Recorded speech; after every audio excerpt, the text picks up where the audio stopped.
हिंदी वर्णमाला। व्यंजन। क से कमल, ख से खरगोश, ग से गमला,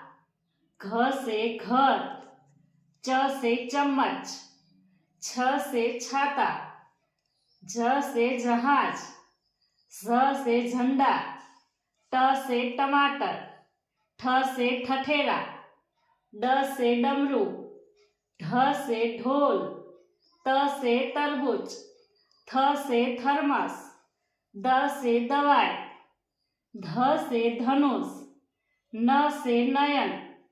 प से पपीता, फ से फल, ब से बकरी, भ से भगत, म से मछली, य से यज्ञ, र से रथ, ल से लकड़ी, व से वृक्ष, स से सलगम, स से षटकोण, स से सांप, ह से हवाई जहाज, क्ष से क्षत्रिय, त्र से त्रिशूल, ज्ञ से ज्ञानी, स्र से श्रवण। अब है स्वर। अ से अनार, आ से आम, ई से इमली, ई से ईंट, ऊ से उल्लू, ऊ से ऊन, रू से रूसी,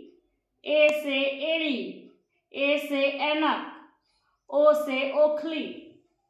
औ से औरत, अम से अंगूर, अह से नमः,